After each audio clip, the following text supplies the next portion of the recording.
Hey, good morning, everybody. John here with FNP Wargamers. This is the FNP Morning Show.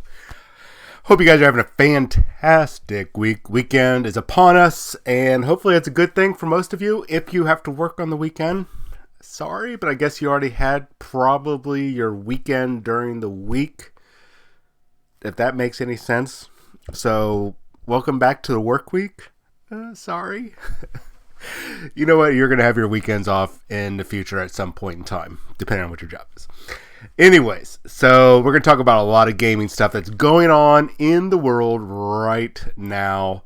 Lots of really cool news, and if you saw the description that we're going to be talking about Mutants, Xenos, and a whole lot more. So the first big thing, as usual, we talk about Games Workshop. They, as long as they are the big boy or girls on the block, then we are probably going to talk about them almost exclusively the entire time. So let me make some adjustments here. There we go. I don't know why my chat was looking really wonky. So in Games Workshop news, there's a lot going on and a lot that we've got to kind of break down and adjust or kind of digest and probably pick apart. So, I mean, and I'll tell you, some people might be a little bit upset with my analysis, and I'm not really trying to poop on your day, on your hopes and dreams or anything. I just want to caution against high expectations. So, when or if your expectations don't mature because, you know, we're at the kind of a wish listing stage, you're not so disappointed. So first, let's get into the preview. That's coming up tomorrow, actually. 1:45. I don't know what BST stands for. I used to remember, I don't know, Baker Street Tavern time, whatever. Get it? Baker Street. So, Gridiron and Glory is the name of the preview. It's going to be happening tomorrow morning. So here, that looks like 7:45. So it looks like the typical time. 7:45 a.m. here, Central Time. If you're not Central Time, you can base it off of 7:45 is when it's going to start. Then the live blog will actually kick off. Everything will kick off at 8 a.m. Central Time. Unless you're at a different time zone, but just figure it out. You can look right on there on the screen right here or on the Warhammer community page and figure it out for yourself. I'm not going to go through everybody's time zones. So, cool. I'm happy that they're doing this preview. I really like these previews. They're not always like, they always don't have something for myself. They might not always have something for you, but they're definitely interesting. I do have one concern is that they're overdoing a little bit. I feel like they're just like, let's just keep pushing it out because we get lots of hits, which is great. I love that they're getting like 20, 30,000 or more people live on Twitch watching these previews. I think that's awesome. However, I feel like they should stretch it out a little bit more. This is just my personal opinion. I feel that too much it'll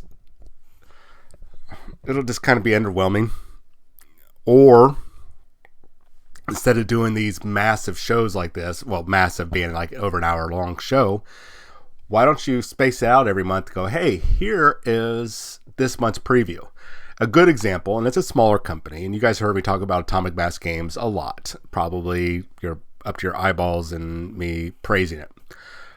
But what Atomic Mass Games does is every month they will give you a preview of an upcoming product. Usually, like let's just use this as an example. Let's say so it's October. So we're gonna first show you some images of some upcoming models that are going to be about 2 to 3 months down the line. So let's say we're going to show you some images right now, some colored images, some artwork, and talk about it. And then you're going to see the next month, you're going to see there maybe a sneak peek of the actual miniatures. And then the month after that, you're going to see the actual rules for these models. So let's say this month, let's say they show artwork for the She-Hulk. We know she's coming, by the way. So She-Hulk is coming down the line. So we saw the artwork for her. They've talked about it, and they've kind of hinted around at her abilities. So we're not going to see anything for her until next month. So next month, we'll be showing off the miniature, and we'll probably have a live Twitch stream where we get to see them assemble the model, maybe, and then, of course, paint the model from start to finish, which is really cool. Maybe they'll kind of talk about some of her abilities a little bit more and kind of clarify. And then the month of her release, or right before her release, the month of her release, they were right before, so December, December, we'll get to see her rules cards, and we'll know what she's capable of. We'll know who her team affiliation is for sure, any of her special abilities on both sides, the wounded side and the healthy side. And then usually within a week or two of us seeing that, just like we're seeing right now with the X-Men, within about 2 weeks after that, we get the product. And if you stagger that out, then every month you're getting multiple previews of different models and some different models, different game mechanics, upcoming stuff. And I think that's a really good way to do the preview because it stretches it out over the course of the year instead of these big, let's do a big data dump for 1 month.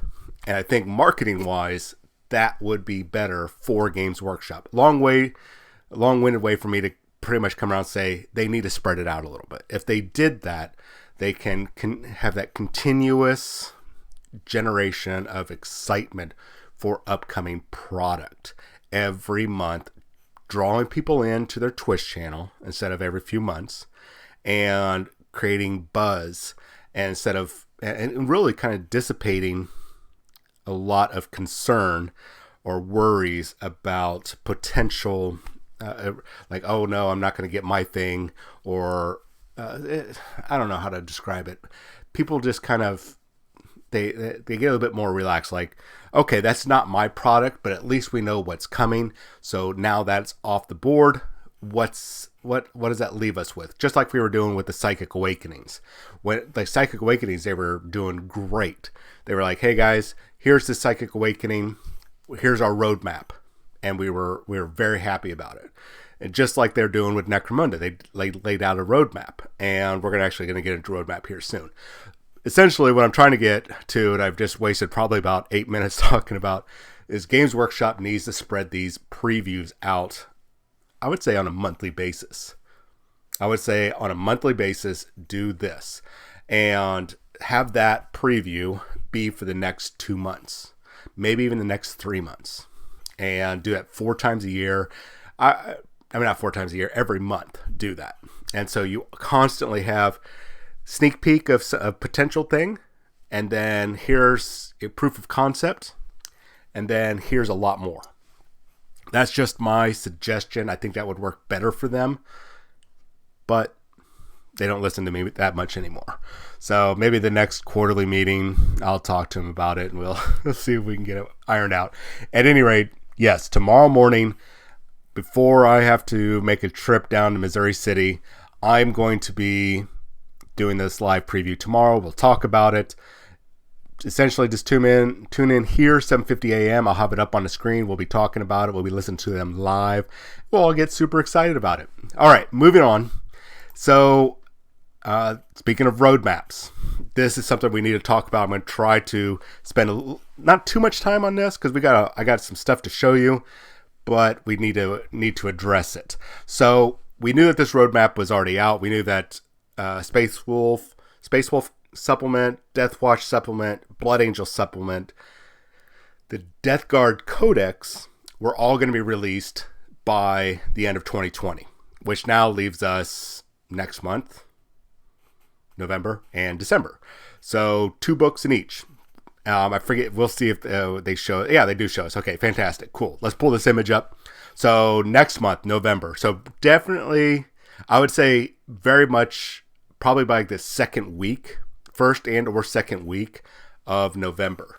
Because they're probably going to be rolling out those holiday packages about the third week around Thanksgiving time.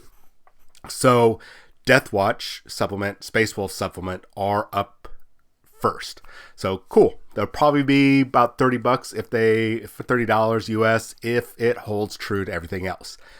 Blood Angels, of course, will be the next supplement with the Death Guard. So Death Guard will be the first Chaos Codex of this new edition. We've already got the first Xenos. We have the first Imperial. Now, January is this is a very important thing that we're going to talk about.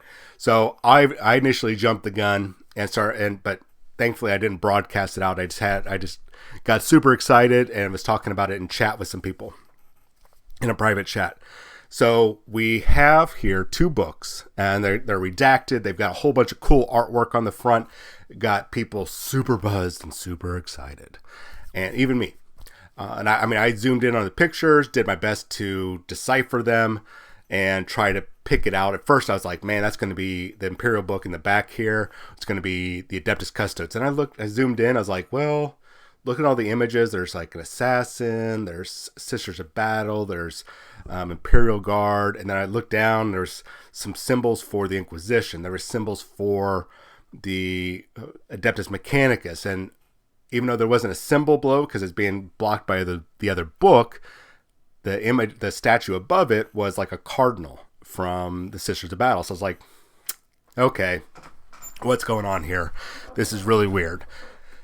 And then I looked at the other image. I was like, well, that looks like, to me, initially, looking at the cover, was the corn symbol.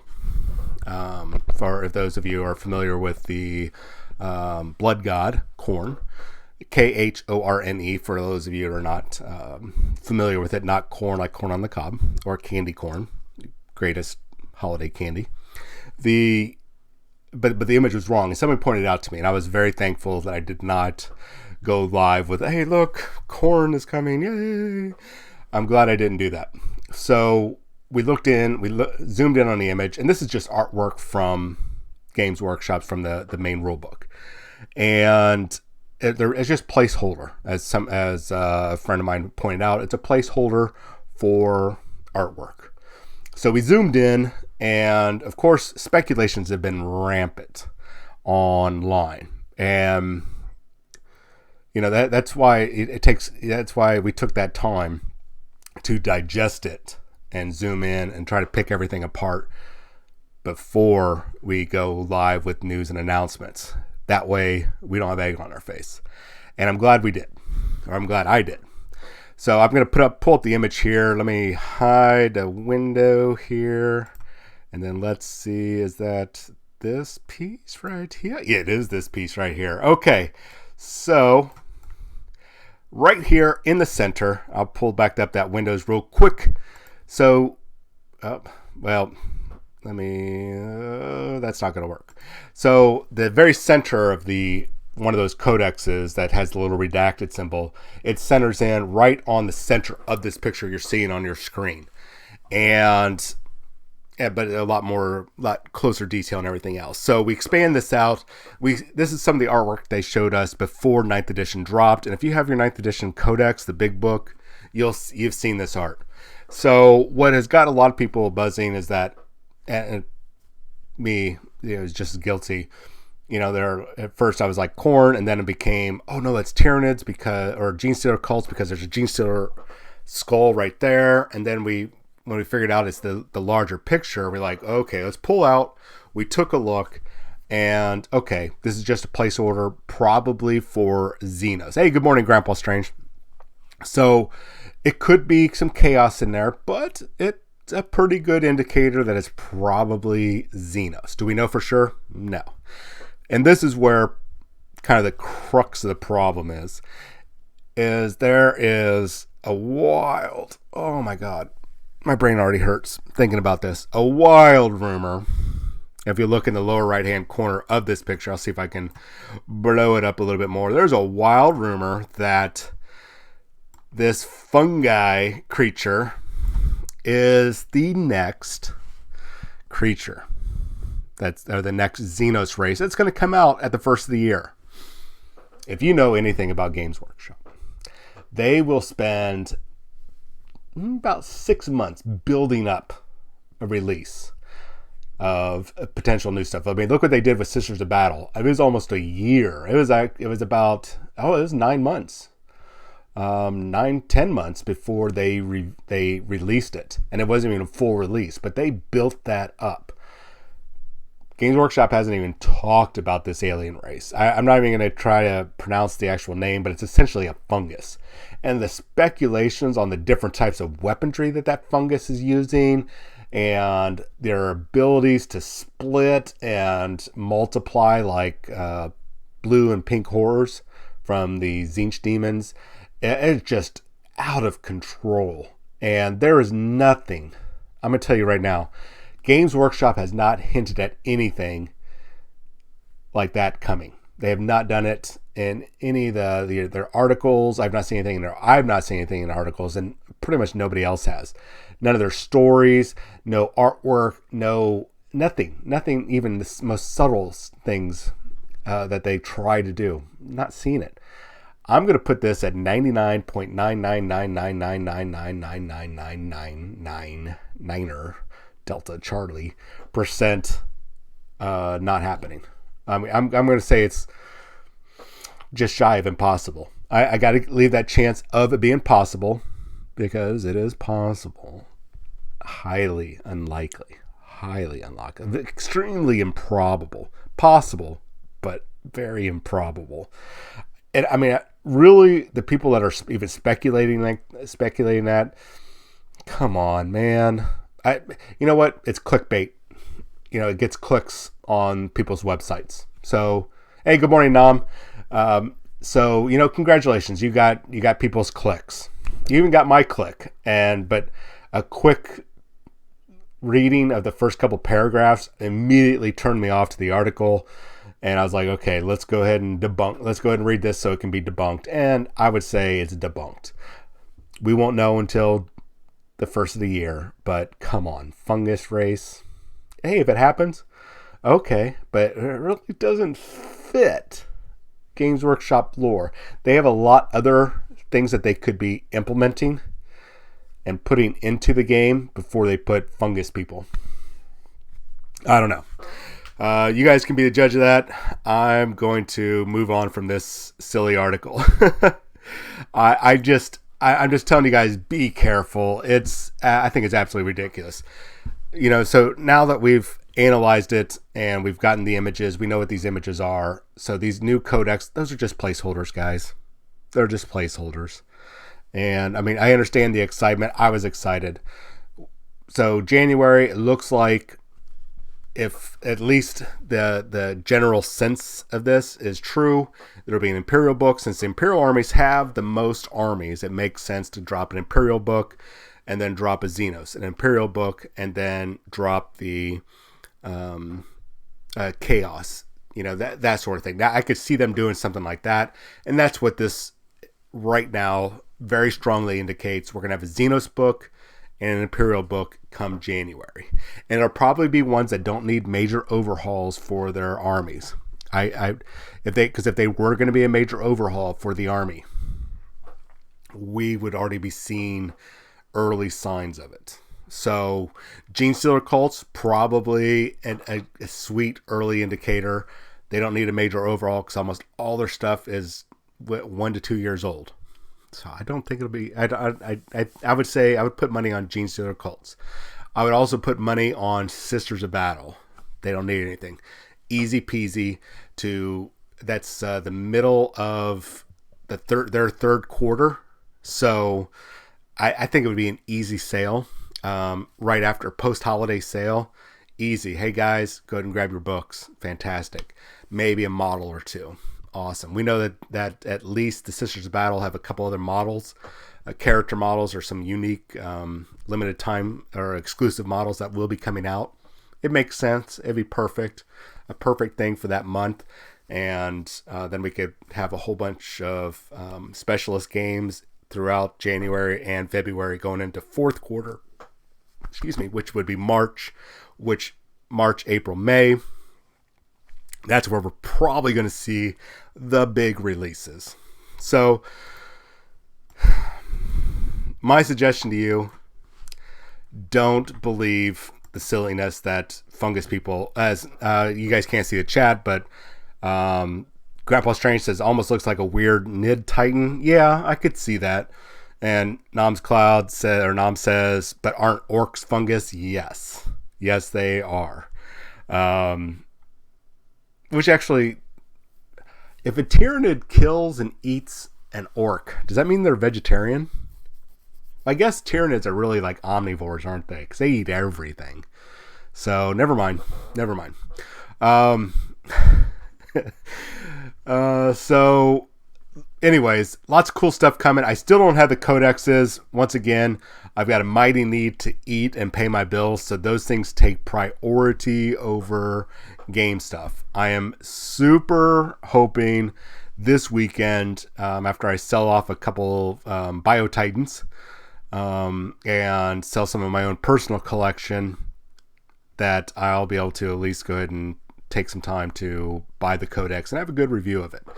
So who knows what's coming down the line, guys. Just be cautious. Let's be cautious. Let's do a quick refresh here. So yes, tomorrow morning, for those of you who are just joining before we get into our Merry Mutant part, Warhammer World's back in action. Nobody cares because we're not here. We're not in the UK. Anyways, tomorrow morning, 8 a.m. Central Time, probably a couple minutes before, I will be live and we will be going over the big reveal. I'm going to just do a quick look here. Warhammer World, if you're ever in the UK, I would give it a go. Looks like, looks like they revamped it so they can meet all their requirements for social distancing and everything. Oh, wow. Bugman's Bar. Man, there's some big changes. So cool. Fantastic. All right. Oh, whoa. I hate it when I do that. I am really sorry. All right, let's talk about Marvel's Merry Mutants. All right. So we already talked about the first segment, talked about how they do their previews. So we saw a preview last month, or maybe even beginning of this month. I think it was really last month. They had a character spotlight or from panel to play of Wolverine. And then we just recently, I think, got Sabertooth. And now this month, and we saw their miniatures before that. And then this month, we're getting all their rules. Next month, I think, my guess is probably about the 15th. Yeah, I'm thinking about this. Well, you know what? I got a counter right here. I think I got a counter. Yes, I do. So maybe the 13th. I'm thinking maybe the 12th, 13th, 14th, second week of November. The first wave of the X-Men are going to come out. So it should be, I think, Magneto and Toad. I think Toad was there. Wolverine, Sabertooth, Storm, Cyclops, Mystique, and Beast. I could be wrong. They might not all be there. Those might get spread out between November and December. I haven't looked at everything. But let's get into this. So Wolverine is the first one we're going to talk about. He is the best at what he does, if you know anything about him. He's like Marvel's version of Batman. He is in everything. He's always everywhere. He is a little overplayed, in my opinion. But it really makes people very interested. It's like, why is Wolverine showing up in Spider-Man? Why is Wolverine showing up in the Great Lake Avengers?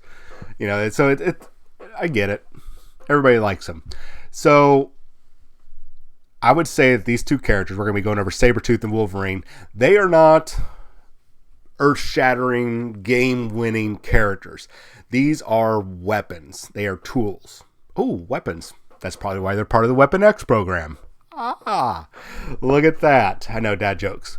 But they are definitely tools. They are definitely weapons, and probably tools because of their personalities, but they're definitely weapons where people like Doctor Strange can really control the flow of the battle, and probably looks like Magneto, where Doctor Strange is kind of a control and defense. It looks like Magneto is going to be kind of a control and offense, if I'm kind of gathering that right. Toward these guys are major players on the map, on the battlefield. These are small-time players, but they are brutal weapons. They're not going to win you necessarily win you the game, but they are the things that you throw at your opponent. They are definitely a weapon. So Wolverine is one of those rare characters that have abilities on their wounded side that they don't have on their healthy side. So we're going to look at both sides, and we'll get into Sabertooth. So starting at the top, working our way over. He starts off with 7 wounds. Movement is medium. That's decent. He is size 2. More on that in a minute. And he's cost 4. That's expensive. I think Hulk is sitting at 5 or 6. 5 or 6. 4 defense in physical, 3 defense in energy, but we know Wolverine has a weak defense against mystical and mental attacks and all that jazz. So first up, Adamantine Slash. Range 2, normal for close combat, 5 dice, 0 power cost. 5 dice is really good, especially when you add in all the other abilities. So like most people, when they cause damage, they get power back. So as long as you're causing wounds, you're going to get some power. So that's cool. It's a great way to generate power. Now, when he makes this attack, for every wild dice, he's going to inflict bleed upon the opponent. That's not good for them. Good for you, not good for them. And then he has the pierce ability. And it's the adamantine claws. So he can change one of his dice, or one of the opponent's defending dice, if it was a critical dice, if it was a wild dice, or if it was a shield dice. And you want to go in that order more than likely, unless they have a special ability. Like, hey, if I get a wild dice on a defense roll, I get to go nuclear or something like that. Then you might want to change that one. But then he can still change these to a blank, which stops another point of defense, which means you cause another point of damage, which means that you're generating another point of power. Really cool. Berserker Barrage. This is cool because I think about the X-Men video game. And I know it's definitely the first one where you can have up to 4 players, and then it went to Capcom versus Marvel or X-Men or something like that. And he could do his Berserker Barrage where he'd charge forward and do a whole bunch of claw attacks. And he was like, Berserker Barrage! And so this is a range 3 attack, 7 dice of damage, potential damage, and it costs 3 power. So it's a little costly, but well worth it, especially if you go Adamantine Slash and you generate 3 or even 2 power, because you always generate 1 power at the beginning of the turn. All you need to do is generate 2, then you can go right into a 7 dice attack. So 12 dice right now. That's awesome.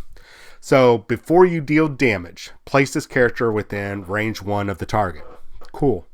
That's a really cool thing. So now you're moving a lot closer to pull off some other abilities. And if this attack does deal damage after you've done everything, gotten your power, put the bleed on, everything, if it's a size 3 or less, you will be throwing that character, your opponent, whoever the target of your Berserker Barrage, away from you short range. Pretty cool. That's a good way to push people off objectives, push them, maybe in a line of, maybe in the path of a potential beam attack next turn, or an area of effect attack the following turn. Really cool to control the battlefield. So his superpower is the best at what I do. It is an action, so you are going to use one of your 2 actions. It costs 3 power. And this character makes it this is a cool one, though. I like this one. You get to, for the cost of 3 power, you get to make a move action, so that would be like a normal action, and you get to pull off an Adamantine Slash attack. So basically, for 3 power, you're getting to do two actions. And for each, now here's the really cool thing, and this is where the potential gets absolutely crazy, especially when you add in Berserker Barrage. So each time that you roll a critical dice normally, you get to roll another dice, and if it's a hit, it counts as 2 successes. Fantastic.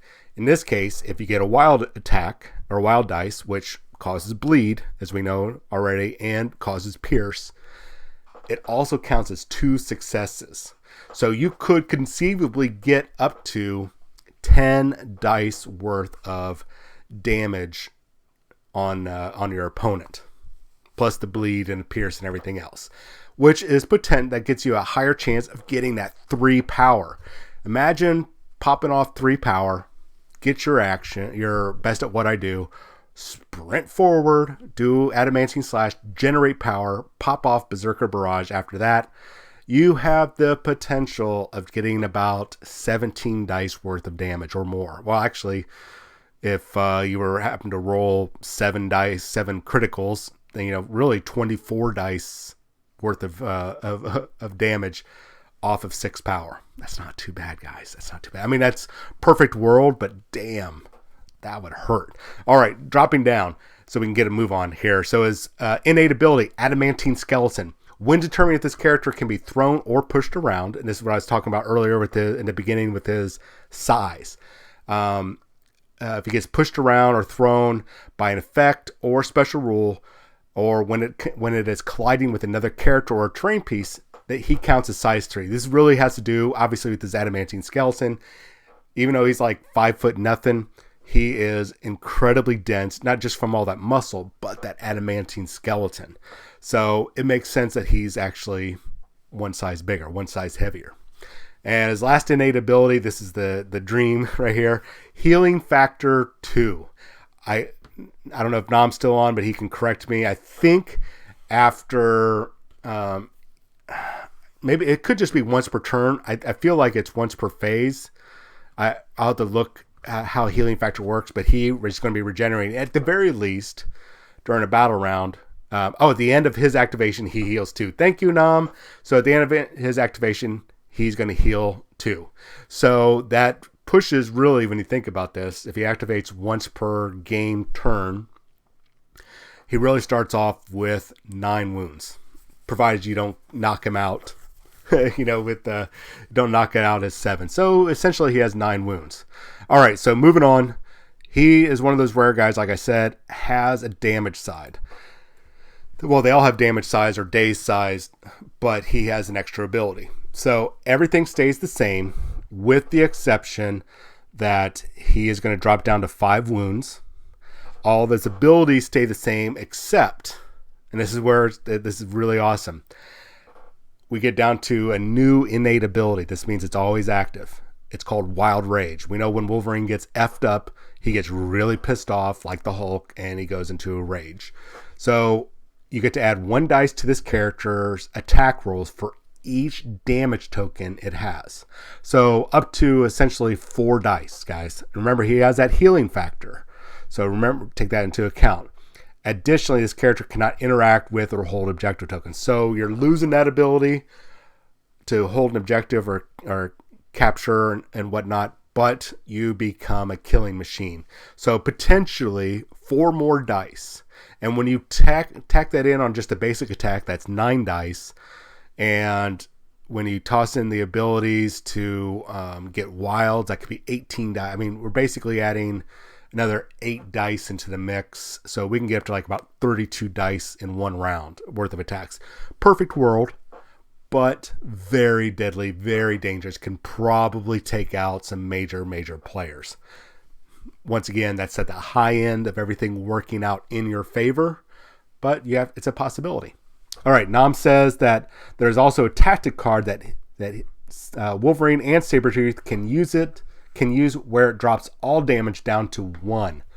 Oh, so if you're running both those guys, I'm guessing you have to run both of them, or maybe it's just one or the other. You can drop the damage down to 1. So you only take 1 damage that turn. At the end of act, your next just 1. Okay, and then drops all damage down to 1. Okay, got you. So then he can heal up. I mean, that's awesome. These guys are definitely killing machines. I doubt they're going to really win the game. I would not necessarily have my strategy around them, but these are definitely tools to use. Does that make sense? I hope that makes sense. All right, so let's jump real quick over to Sabertooth as soon as I can find the image. I know I've got the image around here somewhere, guys. I swear. There we go. Sabertooth, Victor Creed. All right. I am kind of a fan of Sabertooth, especially after the Mutant Massacre and then his attack on Wolverine at the X Mansion afterwards. It's a really cool, brutal time period for Wolverine and Sabertooth. That's really where you get to see these. Where's Birdie? I'm not sure. I don't know what Birdie is. Sorry. I'll let Birdie his sidekick? The chick with the gun? I don't remember Birdie, the chick with the gun. I don't know. I'll have to look that up. Now you're kind of throwing me for a loop. All right, I'm going to... Remember in the fighting game, he called in Birdie? Kind of? I don't know. Was it Birdie or was it Jubilee? I don't remember. I don't remember Birdie. Sorry, guys. Chat's people talking to me in chat.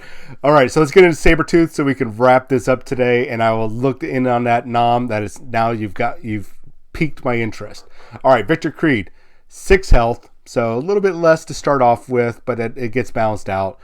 Long range movement makes sense. He's about 6'6", something like that. He has got longer legs than Wolverine. I think his legs are longer than Wolverine is tall, so makes perfect sense.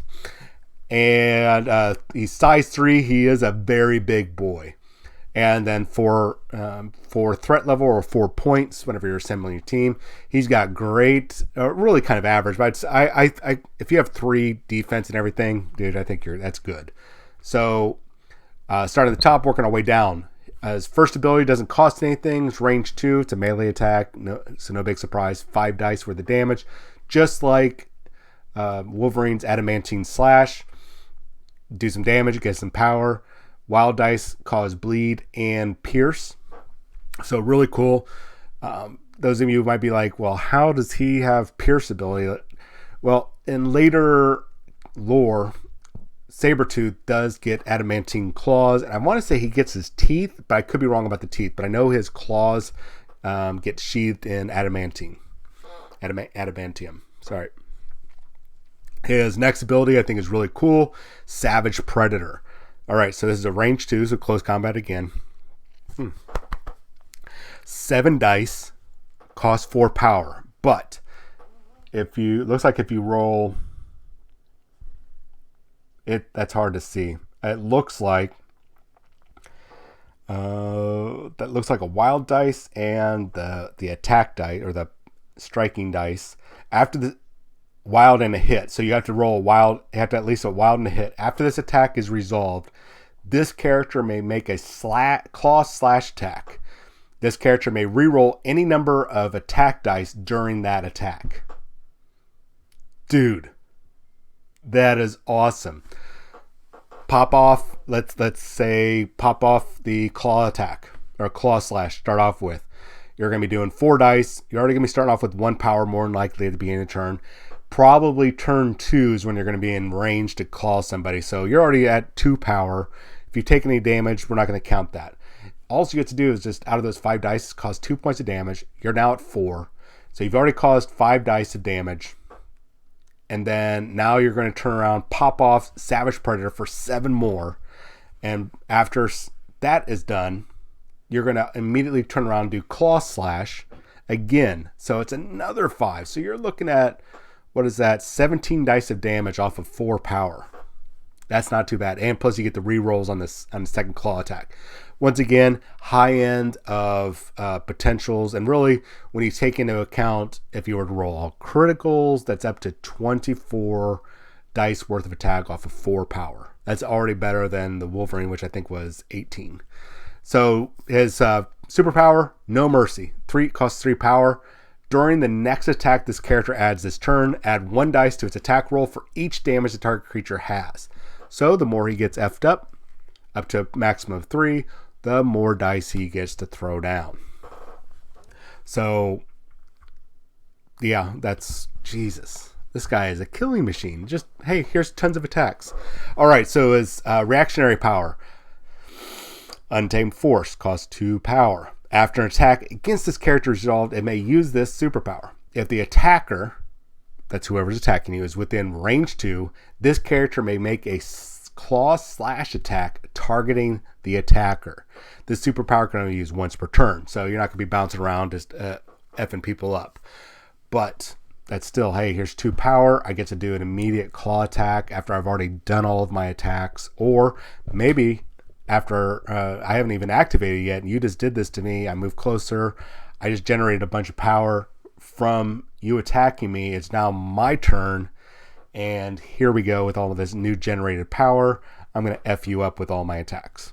So, man, this guy, I would almost say he is more brutal in a certain sense than Wolverine. I'm not I would say they're almost evenly balanced in a way. I think Wolverine is the everything kind of tips more towards him, but not, I don't think by much. All right, he has an innate ability called Aggressive. After an attack targeting this character resolved, if this character, being Sabertooth, suffered damage, it doesn't have to, but it may advance short range towards the attacking character. That is really good, because let's say you have not done, let's say you've not done any of your actions. That somebody's in, say, range 3 or 4, they shoot you, you take some damage. Oh, I'm going to go ahead and move towards you.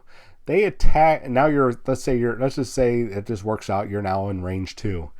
And you've already taken some damage, you generate some power. You're now in range 2 because you move forward. They make their second attack against you.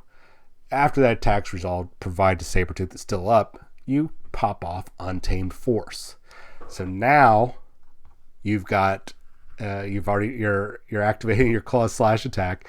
You're now in melee range. You're doing a whole bunch of damage, generating power. You essentially got a free move and a free attack before you do your action. There's a lot of cool potential with him. Now, he has a healing factor, not as good as Wolverine, which is canonically correct. He does have that healing factor. It's just not as good as Wolverine, which is not as good as Wade's. Oh God, what is his name? Deadpool. Deadpool right now has the better healing factor of these two. Wolverine is the most famous, but it's not as good as Deadpool's, but it's definitely better than Sabertooth. So, long story short, I don't think that they are. I mean, you could base your strategy around using Wolverine and Sabertooth for sure. You really have to take that in consideration for your strategy. I would not say that they are the big game winners. They're the add-ons. You add them on, and because you're whoever your team leader is, and whatever team is, that's where you're going to be more likely basing your strategy around. Tossing in one of those two, that's really going to. They're a force multiplier for sure, but I would not base my strategy around them. They would just be an additional. It's like adding in Infinity Stones. If you got anybody that's an Infinity Stone holder or user. So I hope that makes sense. I'm trying to think about the way to describe this. So really cool. I'm very excited that the X-Men are coming out. I'm not too much of a fan of the X-Men. I'll be a fan when I see Havoc. Havoc is probably my favorite of the X-Men next to Marrow, but I don't think Marrow will probably make it to the tabletop. If she does, I will flip out. Or Jubilee, like vampire type Jubilee, not Sparkles Jubilee. Or, well, and the other one, when I see Juggernaut come across the board, he's the other one. Super fan of Juggernaut. Deadpool and Cable, absolutely.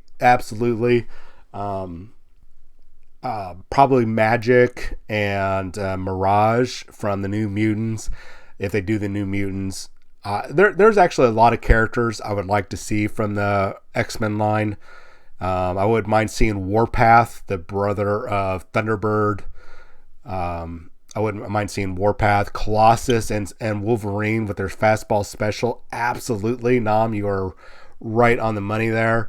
Wouldn't mind seeing Iceman. I think Iceman and Archangel would be really cool. Apocalypse would be really cool. So there's a lot of, I think, really awesome potential. I mean, dude, they've got so much potential with Marvel right now that It's going to be, the future is very bright for Atomic Mass Games if they keep promoting the way that they're promoting and they go slow. If they overload us with too much and the consumer can't keep up like what they do, like what the way Games Workshop does, if they can spread it out like they have been, they're going to be okay. It's really ideal. When you have people like Privateer Press, which just slams you with stuff, and it's not always that great. And they slam so much stuff out there, and you're just like, you just get disappointed. So I think what they're doing is really good. And as long as your local stores are smart, so pay attention, friendly local game stores. Do not over purchase Marvel Crisis Protocol. It is a fantastic game. You've got a fan base. But I can tell you one of the dangers, just like we saw with a couple other game systems like Rune Wars, Star Wars Legion at the beginning, people would overbuy and you would end up with more product than what your community is looking for. So ideally, and this is a strong suggestion, take care of your pre-orders and have no more than 2 on the shelf. No more than 2 on the shelf. Really, you should have 1 of each on the shelf, depending on your business size. If you're a high traffic store, 2 on the shelf, really good. If you're not a high traffic store, but you do good business, 1 on the shelf of each type, ideal. If you're out there and you're just jamming a pack and you got like 5 of each, dude, slow down. Please slow down. It'll hurt you in the end. You're gonna have to put them on sale, which is good for us, the consumer. Not so much good for you because you lose some profit. So just remember that if you overstock, friendly local game stores, you should know this by now, but if you overstock, that is dead product, that is wasted money sitting on the shelf because it's not moving. So if it's not moving, it hasn't moved in 6 months, it's time to put that stuff on sale. Even 15% off is better than it's sitting there doing nothing. Think about that. All right, just my tip after working at 3 different game stores over the past 9 years. Something I've noticed. All right, guys and gals, I have gone on for an hour. Tonight, we are definitely going to be doing Havoc Maker Studio. I'm going to get that image up there. So I will be doing some paint and chat tonight. Not that long, but we will be doing some paint and chat. 7:30 p.m. Central Time. I've got a 3D printed model that I'm going to be, we're going to be painting tonight. And I'm going through my Marvel Crisis Protocol, my own personal box of stuff that I have not painted yet. I'm going to grab a couple things and we're going to do some alternate costume designs for those miniatures. So we're going to have a lot of fun tonight. We're going to do lots of colors, no Space Marines, no Games Workshop. It's all going to be alternate game systems, alternate miniatures, and we're going to have a splash of color and a splash of fun on Havoc Maker Studio tonight. And then if you don't follow me tonight, that's okay. If you want to, I'll see you tomorrow morning here on FNP Wargamers on the FNP Morning Show for the big Games Workshop preview at 8 a.m. Central Time or whatever time it is. Anyways, you guys have yourself a safe and fantastic, glorious weekend. If it is your weekend, just enjoy the weekend. Just enjoy the next couple days, regardless if you're working or if you are not working. Please social distance, put on a mask. I know you hate it. Just do it. Wash your hands. Hand sanitizer. Don't cough on people. I'll see you, Nam and Grandpa Strange and FNP. I know FNP bosses are watching. You guys have yourself a wonderful day. Please be safe and just have a wonderful weekend. I'll see you tonight here, or I'll see you tomorrow morning. Tomorrow morning here, or tomorrow night on... let me try this again. I'll see you here tomorrow morning, or I'll see you tonight on Havoc Maker Studio. You guys have yourself a wonderful evening and a wonderful day. I'll talk to you later.